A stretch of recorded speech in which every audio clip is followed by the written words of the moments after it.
Pancasila sebagai dasar negara Indonesia lahir sebagai buah pemikiran tokoh bangsa, disarikan dari kebudayaan dan tradisi luhur nenek moyang di Nusantara.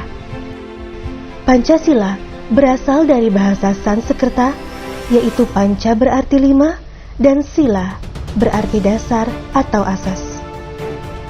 Sejarah perumusan Pancasila merupakan bagian panjang sejarah perjuangan bangsa Indonesia dalam meraih kemerdekaan. Pada penghujung 1944, bala tentara Dai Nippon Jepang semakin terdesak oleh pasukan sekutu akibat serentetan kekalahan di Perang Asia Timur Raya. Menyadari hal itu, pemerintah Jepang mengambil tindakan darurat sesegera mungkin terhadap wilayah-wilayah pendudukan Jepang, salah satunya Indonesia. Pada 1 Maret 1945, Kumakichi Harada selaku jenderal pemerintah Jepang yang membawahi Jawa mengumumkan akan dibentuk suatu badan baru dengan nama Dokuritsu Jumbi Chosakai atau yang dikenal dengan nama Badan Penyelidik Usaha Persiapan Kemerdekaan, disingkat BPUPK. BPUPK diketuai oleh Dr. KRT Rajiman Weddiodiningrat, beranggotakan 67 orang.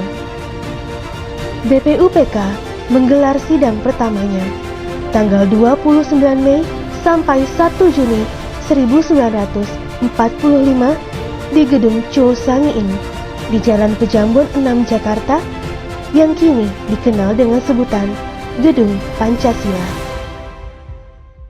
Sidang ini bertujuan membahas mengenai dasar negara Indonesia merdeka. Tercatat, 3 orang tokoh memberikan pidatonya, yaitu Muhammad Yamin, Supomo, dan Soekarno. Namun, pidato Muhammad Yamin di hari pertama dan Supomo di hari ketiga belum menjelaskan secara tegas mengenai dasar negara. Barulah pada tanggal 1 Juni 1945, Soekarno berpidato mengenai dasar negara. Secara sistematis, Soekarno menjelaskan dasar negara yang dinamakan Pancasila. Pidato ini disambut tepuk tangan meriah dari para peserta sidang sebagai tanda persetujuan mereka. Guna mematangkan rumusan dasar negara tersebut, dibentuklah panitia kecil yang berjumlah 8 orang. Kemudian dilanjutkan panitia 9. Panitia ini terdiri atas Soekarno, Muhammad Hatta, Ahmad Subarjo, Muhammad Yamin, Wahid Hashim, Abdul Kahar Muzakir, Abhikusno Cokro Suyoso, Haji Agus Salim, dan A.A. Maramis. Pada 22 Juni 1945, lahirlah rumusan dasar negara Republik Indonesia yang dikenal sebagai Piagam Jakarta atau Jakarta Charter, yang pada alinea keempatnya terdapat rumusan Pancasila sebagai dasar negara, terdiri atas 1. Ketuhanan dengan kewajiban menjalankan syariat Islam bagi pemeluk-pemeluknya. 2. Kemanusiaan yang adil dan beradab. 3. Persatuan Indonesia. 4. Kerakyatan yang dipimpin oleh hikmat, kebijaksanaan dalam permusyawaratan perwakilan. 5. Keadilan sosial bagi seluruh rakyat Indonesia. Dalam perjalanannya, rumusan Pancasila akhirnya mengalami perubahan.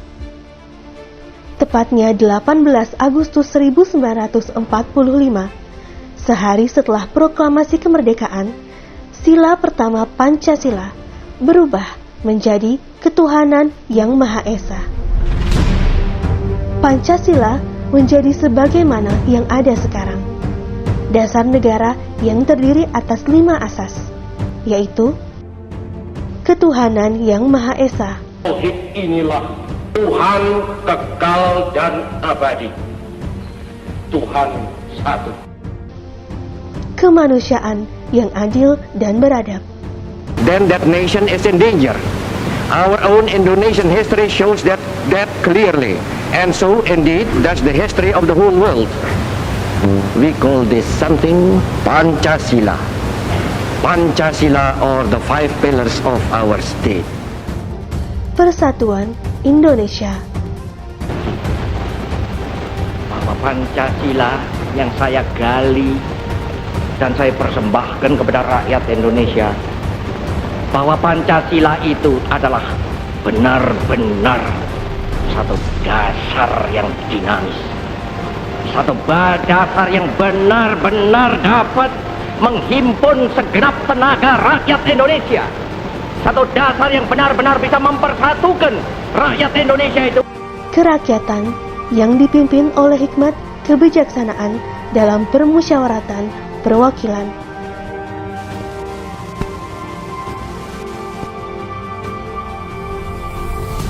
Keadilan sosial bagi seluruh rakyat Indonesia.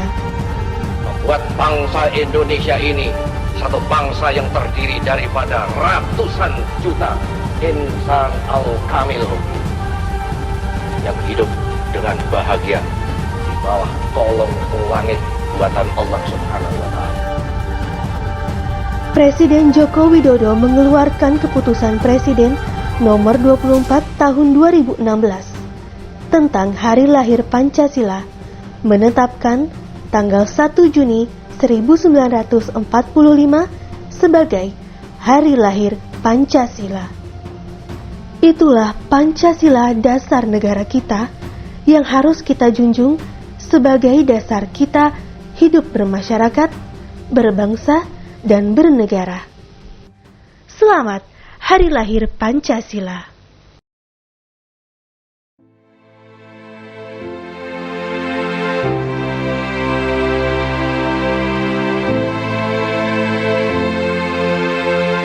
Selamat pagi, siang, sore, dan malam. Salam sejahtera untuk kita semua.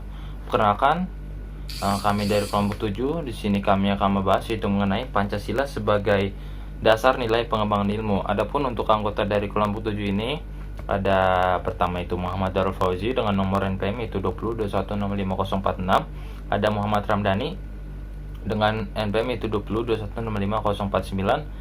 Ada Arno Semanik, saya sendiri dengan nomor NPM itu 2021655054. Dan Angga Nuryana dengan nomor NPM itu 212656060. Ada Yusri Liksanuddin dengan nomor NPM itu 2021656062. Ada Reza Sabila dengan nomor NPM itu 2021655076. Dan untuk materi pertama di sini kita akan membahas yaitu mengenai hakikat dari ilmu pengetahuan. Adapun untuk pembahasan yang pertama ini dari subbab dari hakikat ilmu pengetahuan, kita akan mendalami yaitu pengertian dari ilmu pengetahuan dan teknologi. Dari sejak dahulu, ilmu pengetahuan mempunyai posisi penting dalam aktivitas berpikir manusia. Istilah ilmu pengetahuan terdiri dari dua gabungan kata yang berbeda, yaitu makna, ilmu, dan maknanya itu ilmu dan pengetahuan. Adapun untuk ilmu sendiri, itu berasal dari bahasa Arab yang Arim itu adalah alima yang berarti adalah pengetahuan. Pemakaian kata ini dalam bahasa Indonesia kita ekuivalenkan dengan istilah science. Science berasal dari bahasa Latin. Scio, skir juga yang juga berarti pengetahuan. Yang jadinya ilmu merupakan pengetahuan. Namun ada berbagai macam pengetahuan juga di dunia ini dari berbagai macam bahasa. Adapun untuk isi pengetahuan itu mengandung 3 kategori, yaitu pertama adalah hipotesis, teori, dan dalil hukum. Sehingga dengan demikian, ilmu adalah pengetahuan tentang suatu bidang yang disusun secara sistematis menurut metode tertentu, sikap kritis dan cerdas manusia dalam menanggapi berbagai peristiwa di sekitarnya, berbanding lurus dengan perkembangan pesat ilmu pengetahuan. Adapun untuk pengetahuan sendiri dari pengertiannya dan secara etimologis, pengetahuan berasal dari dalam bahasa Inggris, yaitu adalah knowledge. Dalam Encyclopedia of Philosophy jelaskan bahwa definisi pengetahuan adalah kepercayaan yang benar. Menurut Ghazalba, pengetahuan adalah apa yang diketahui atau hasil pekerjaan tahu. Pekerjaan tahu tersebut adalah hasil dari kenal, sadar, insaf, mengerti, dan juga pandai. Berarti dari pengetahuan, artinya adalah kebenaran. Dan kebenaran adalah pengetahuan. maka dalam kehidupan manusia dapat memilih pengetahuan dan kebenaran.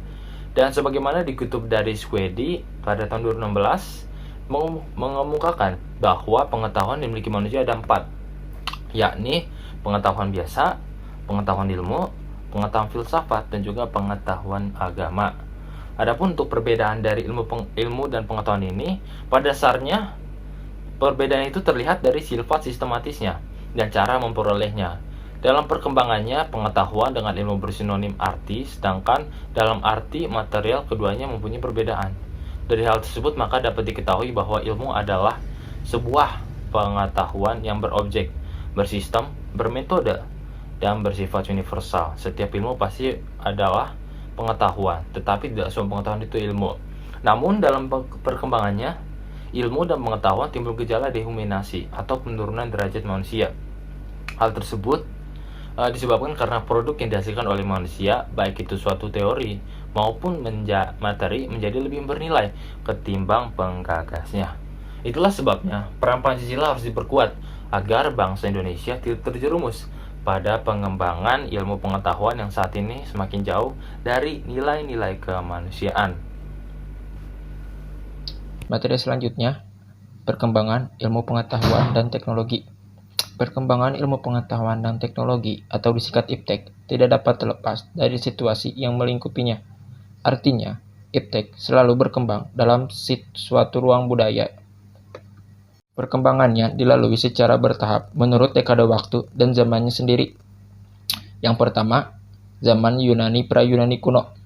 Pada zaman ini, adanya kemampuan tentang pengetahuan berdasarkan pengalaman, kemampuan menemukan abjad, pemikiran manusia ke tingkat abstraksi. Yang selanjutnya, zaman Yunani kuno. Pada zaman ini dikenal sebagai gudang dari ilmu filsafat.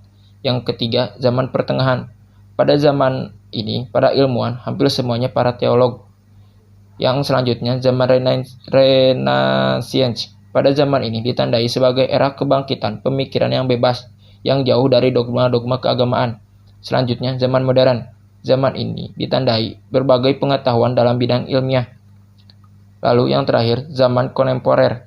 Pada zaman ini, ilmu pengetahuan digali dan dikembangkan sehingga bisa lebih berkembang lagi. Dari yang dijelaskan tadi, dapat disimpulkan bahwasannya perkembangan ilmu pengetahuan dan teknologi atau IPTEK yang saat ini terjadi berawal dari dunia barat dan mengakhiri masa kegelapan The Dark Age. Lahirlah era yang disebut sejarah Renaissance dan humanisme. Setelah ilmu pengetahuan yang terus berkembang, puncak dari pemikiran manusia yang disebut modern itu, yakin lahirnya revolusi industri. Revolusi industri lah cikal bakal adanya teknologi. Selanjutnya, Pancasila sebagai dasar pengembangan ilmu pengetahuan dan teknologi atau IPTEK. Yang pertama, nilai ketuhanan. Sila pertama berbunyi ketuhanan yang Maha Esa memberi penjelasan bahwasannya ilmu pengetahuan dan teknologi tidak hanya memikirkan apa yang ditemukan, apa yang dibuktikan, dan apa yang diciptakan, tetapi juga harus mempertimbangkan maksud dan akibatnya. Yang kedua, nilai kemanusiaan. Sila kedua yang berbunyi kemanusiaan yang adil dan beradab memberikan dasar-dasar moralis bahwasannya manusia dalam mengembangkan ilmu pengetahuan dan teknologi harus dilakukan dengan cara-cara yang beradab dan tidak keluar dari norma-norma. Yang ketiga, nilai persatuan. Sila ketiga yang berbunyi Persatuan Indonesia. Sila ini mendasari bahwa ilmu pengetahuan dan teknologi hendaknya dapat menumbuhkan rasa cinta tanah air dan juga rasa nasionalisme. Yang keempat, nilai kerakyatan. Yang berbunyi kerakyatan yang dipimpin oleh hikmah kebijaksanaan dalam permusyawaratan dan perwakilan, yang mendasari bahwa pengembangan ilmu pengetahuan teknologi itu harus bersifat demokratis. Artinya, ilmuwan memiliki kebebasan untuk mengembangkan ilmu pengetahuan tersebut. Yang kelima, nilai keadilan, yang berbunyi keadilan sosial bagi seluruh rakyat Indonesia. Sila ini mendasari dalam pengembangan ilmu pengetahuan dan teknologi harus menjaga keseimbangan keadilan dalam kehidupan kemanusiaan di kehidupan sehari-hari. Kelima nilai dasar yang sudah dijelaskan tadi, yaitu nilai ketuhanan, nilai kemanusiaan, nilai persatuan, nilai kerakyatan, dan juga nilai keadilan, merupakan fondasi yang paling kuat dan mendasar bagi bangsa Indonesia untuk mengembangkan ilmu pengetahuan dan juga teknologi. Bahkan menemukan ilmu pengetahuan dan juga teknologi dengan syarat mutlak iptek tersebut tidak bertentangan dengan nilai-nilai dari Pancasila dan harus menjadi bagian dari iptek itu sendiri.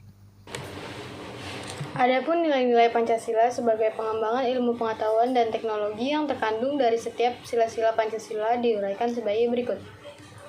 Yang pertama itu ada nilai ketuhanan sebagai dasar pengembangan ilmu. Sila pertama yaitu ketuhanan yang Maha Esa. Sila ini memberikan dasar bahwa iptek tidak hanya memikirkan apa yang ditemukan, apa yang dibuktikan, dan apa yang diciptakan, tetapi juga harus dipertimbangkan maksud dan akibatnya. Apakah merugikan manusia dan masyarakat serta alam sekitarnya? Pengolahannya harus diimbangi dengan pelestarian. Sila ini menempatkan manusia di alam semesta bukan sebagai pusatnya, melainkan sebagai bagian yang sistematik dari alam yang diolahnya. Nah, yang kedua ada nilai kemanusiaan sebagai dasar pengembangan ilmu. Sila kedua ini kemanusiaan yang adil dan beradab. Sila ini memberikan dasar-dasar moralis bahwa manusia dalam mengembangkan iptek haruslah dengan cara yang beradab, harus berdasarkan pada hakikat tujuan dan demi kesejahteraan umat manusia. Iptek bukan untuk kesombongan, kecongkakan, dan keserakahan manusia, tapi demi untuk meningkatkan harkat dan martabat manusia. Nah, yang ketiga, ini ada nilai persatuan sebagai dasar pengembangan ilmu. Sila ketiga yaitu persatuan Indonesia. Sila ini mendasari bahwa iptek hendaknya dapat menumbuhkan rasa nasionalisme, rasa kebesaran bangsa, serta rasa keleluhuran bangsa sebagai bagian dari umat manusia di dunia. Nah, yang keempat ini ada nilai kerakyatan sebagai dasar pengembangan ilmu. Sila keempat yaitu kerakyatan yang dipimpin oleh hikmat kebijaksanaan dalam permusyawaratan perwakilan, atau sila ini mendasari bahwa pengembangan iptek itu haruslah bersifat demokratis. Artinya, ilmuwan memiliki kebebasan untuk mengembangkan iptek, namun ilmuwan juga harus menghormati dan menghargai kebebasan orang lain, serta memiliki sikap yang terbuka untuk dikritik, dikaji ulang, maupun dibandingkan dengan penemuan dari teori lainnya. Nah, yang kelima ada nilai keadilan sosial sebagai dasar pengembangan ilmu. Sila kelima ini yaitu sila keadilan sosial bagi seluruh rakyat Indonesia. Sila ini sebagai dasar dalam pengembangan iptek dalam menjaga keseimbangan keadilan dalam kehidupan kemanusiaan, yaitu keseimbangan keadilan dalam hubungannya dengan dirinya sendiri dan manusia dengan Tuhannya, serta antara manusia dengan manusia lain, manusia dengan masyarakat, bangsa dan negara, serta manusia dengan alam lingkungannya. Nah, kelima dasar Pancasila yakni ketuhanan, kemanusiaan, persatuan, kerakyatan, dan keadilan merupakan fondasi yang paling kuat bagi bangsa Indonesia untuk mengembangkan iptek, bahkan menemukan iptek dengan syarat yang mutlak iptek tersebut tidak bertentangan dengan nilai-nilai Pancasila dan harus menjadi bagian dalam iptek itu sendiri. Adapun ringkasan pentingnya Pancasila sebagai dasar nilai pengembangan ilmu meliputi hal-hal berikut. Yang pertama, pengembangan ilmu dan teknologi. Di Indonesia, dewasa ini tidak berakar pada nilai-nilai budaya bangsa Indonesia sendiri, sehingga ilmu pengetahuan yang dikembangkan di Indonesia sepenuhnya berorientasi pada barat atau western oriented. Nah, yang kedua, perkembangan ilmu pengetahuan di Indonesia lebih berorientasi pada kebutuhan pasar, sehingga prodi-prodi yang laku keras di perguruan tinggi Indonesia adalah prodi-prodi yang terserap oleh pasar dunia atau dunia industri. Yang ketiga, ada pengembangan ilmu pengetahuan dan teknologi di Indonesia belum melibatkan masyarakat luas sehingga hanya mensejahterakan kelompok elit yang mengembangkan ilmu atau scientific oriented. Pentingnya Pancasila sebagai dasar nilai pengembangan ilmu bagi mahasiswa adalah untuk memperlihatkan peran Pancasila sebagai rambu-rambu normatif bagi pengembangan ilmu pengetahuan di Indonesia. Selain itu, pengembangan ilmu dan teknologi di Indonesia harus berakar pada budaya bangsa Indonesia itu sendiri dan melibatkan partisipasi masyarakat luas. Nah, kemudian kita memasuki ke bab ketiga, yaitu membahas tentang urgensi kedudukan Pancasila sebagai dasar negara pengembangan ilmu. Yang A. Urgensi Pancasila sebagai dasar nilai pengembangan ilmu. Kemajuan iptek tidak selalu memberikan dampak positif bagi proses dan sikap menghargai hasil produktivitas dalam negeri. Bahkan tidak jarang karena kemajuan tersebut, generasi muda kita kehilangan spirit atau semangat dalam mempertahankan budaya bangsa yang sudah tertanam dan ada sejak dulu kala. Kehilangan semangat ini boleh jadi disebabkan oleh budaya luar yang masuk dan berkembang sehingga mengakibatkan budaya kita tergerus oleh implikasi globalisasi yang berakar pada kebebasan. Adapun Alasan mengapa Pancasila diperlukan dalam pengembangan ilmu pengetahuan dan juga teknologi tidak lain dan tidak bukan adalah karena Pancasila sendiri adalah refleksi dari jati diri bangsa yang dimiliki oleh bangsa Indonesia. Oleh karena itu, dalam pengembangan ilmu pengetahuan dan juga teknologi, Pancasila dibutuhkan sebagai rujukan atau orientasi dalam pengembangan ilmu pengetahuan dan juga teknologi.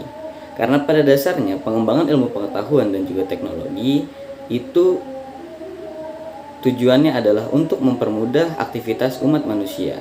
Oleh karena itu, agar tidak melenceng dari nilai-nilai bangsa, penerapan nilai-nilai Pancasila dalam pengembangan ilmu pengetahuan dan teknologi sangatlah diperlukan sebagai rambu-rambu normatif dari pengembangan ilmu pengetahuan dan juga teknologi. Baik, di sini saya akan menjelaskan tentang dinamika dan tantangan Pancasila sebagai landasan pengembangan IPTEK. Ada beberapa bentuk tantangan Pancasila sebagai dasar pengembangan IPTEK di Indonesia. Misalnya, kebanyakan masyarakat, terutama para remaja, yang menggunakan budaya luar, yang lebih modern, yang berorientasi pada kebebasan dari dan tidak mengandung nilai-nilai Pancasila.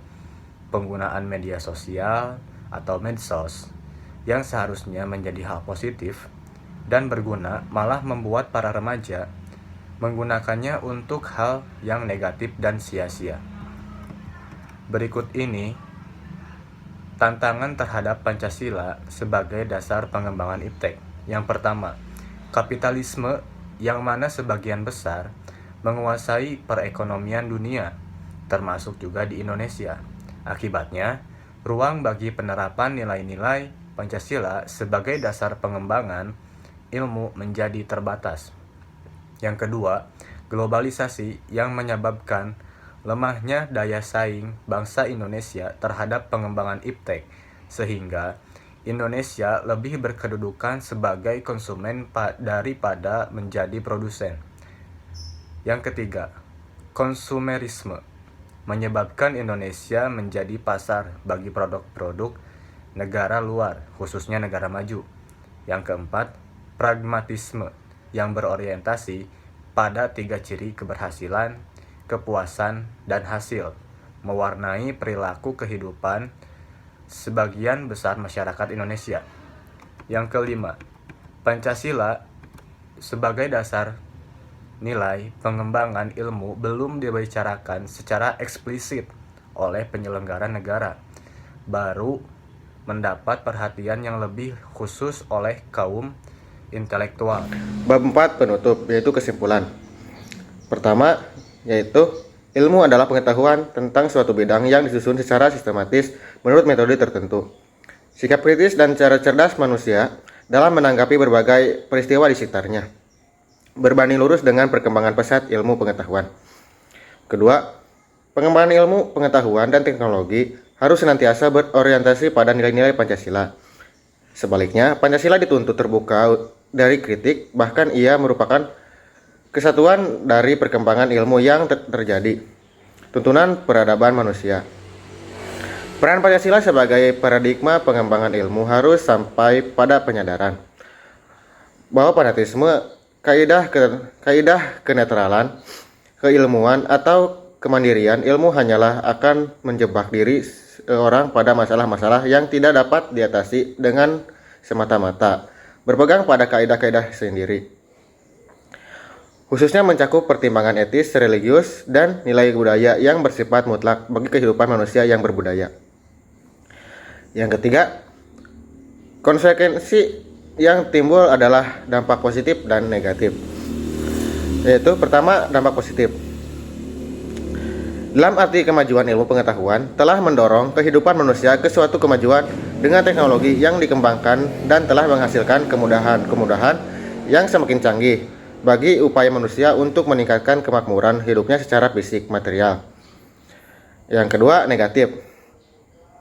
Arti ilmu pengetahuan telah mendorong perkembangan arogansi ilmiah dengan menjauhi nilai-nilai agama etika yang akibatnya dapat menghancurkan kehidupan manusia itu sendiri.